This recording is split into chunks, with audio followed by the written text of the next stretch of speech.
Iran के एक युद्धपोत को डुबा दिया गया है और वो युद्धपोत जंग में नहीं था। बहुत बड़ी बात बता रहा हूं। भारत के करीब से, यानी भारत और कई देशों के साथ ड्रिल करके ईरान का एक युद्धपोत जो वापस ईरान जा रहा था और श्रीलंका के करीब था, अमेरिका की नौसेना ने उस पर सबमरीन से हमला किया और उस ईरानी युद्धपोत को डुबा दिया। कहा जा रहा है कि उसमें 110 ईरानी लापता हैं और इसके अलावा और भी लोग गायब नजर आ रहे हैं।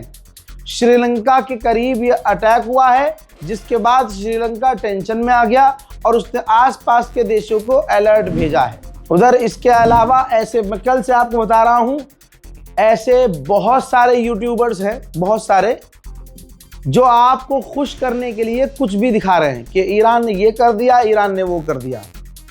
मुझे आप इसलिए देख रहे हैं और इसीलिए देखिएगा कि दोनों तरफ से जो चीज़ होगी मैं आपको जैसा हुआ है वैसे ही बताऊंगा, भले ही मेरी तबीयत खराब हो। दोस्तों, ईरान के ऊपर अमेरिका और इजराइल ने अपनी सारी बड़ी ताकतों का इस्तेमाल शुरू कर दिया है। ईरान के ऊपर जो ताज़ा तरीन अभी कुछ देर पहले सबसे बड़े हमले हुए हैं, देख लेते हैं।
अमेरिका और इजराइल के आतंकी हमलों में ईरान में 1097 मौतें हो चुकी हैं, जो कि मैं बता रहा हूं काफ़ी कम है। अभी ऑफिशियली 1097 है, लेकिन ये मौत के आंकड़े बढ़ेंगे।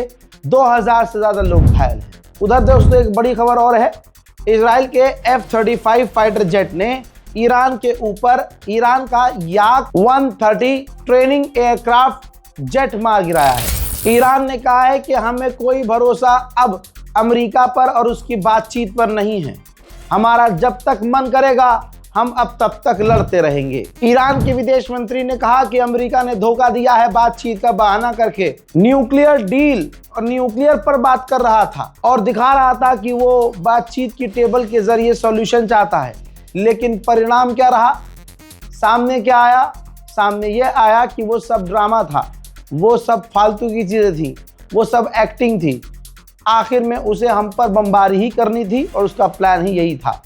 अमेरिका ने सिर्फ हमें नहीं, अमेरिकियों को उनको धोखा दिया है जिन्होंने अमेरिका के राष्ट्रपति को चुना है। अमेरिका की गवर्नमेंट ने अमेरिका के लोगों को धोखा दिया है। हजरत मोहतरम खामनाई के एक और एडवाइज़र हैं वो सरकार के ही व्यक्ति। उन्होंने मीडिया पर आकर कहा है कि जब से ईरान बना है, अमेरिका ईरान को टुकड़ों में बांटना चाहता है, कब्जा नहीं करना चाहता, वो ईरान को टुकड़ों टुकड़ों में बांटना चाहता है। इजराइल के डिफेंस मिनिस्टर ने कहा है कि जो भी लीडर बनेगा ईरान का और वो हमारे लिए खतरा बनेगा, चाहे वो जहां हो, चाहे वो जो भी हो, हम उन्हें मार देंगे। मैंने पहले ही कहा था कि अमेरिका को खुश करने के लिए बहुत सारे देश लगे पड़े हैं।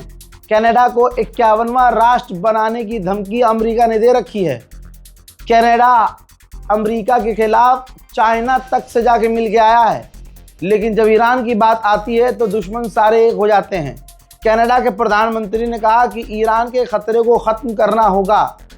अमेरिका जो कर रहा है वो सही कर रहा है और ईरान को कभी न्यूक्लियर नहीं मिलना चाहिए। ईरान के लोगों को आज़ादी मिलनी चाहिए।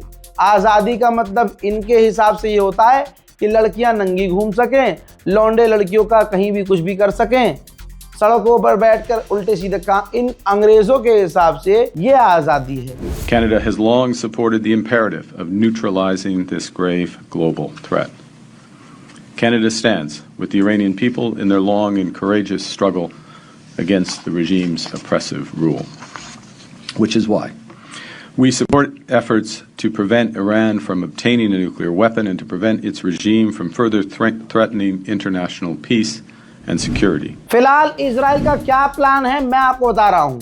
इजराइल IRGC की इंटरनल फोर्सेस को निशाना बना रहा है, इंटरनल फोर्सेस को, और ईरान के सेंसिटिव इलाकों पर हमला कर रहा है ताकि ईरान की रिजीम कमज़ोर हो जाए, वहाँ की पुलिस, वहाँ का पूरा सिस्टम कमज़ोर हो जाए और ईरान की जनता सड़कों पर आ जाए। जनता सड़कों पर आकर सारा काम वो कर दे, तोड़फोड़ मचाए, लूटपाट करे और ईरान की सरकार ख़त्म हो जाए। फिलहाल के अपडेट में इतना ही। ईरान से खबर अच्छी नहीं आ रही है, मैंने कल भी बताया था आपको।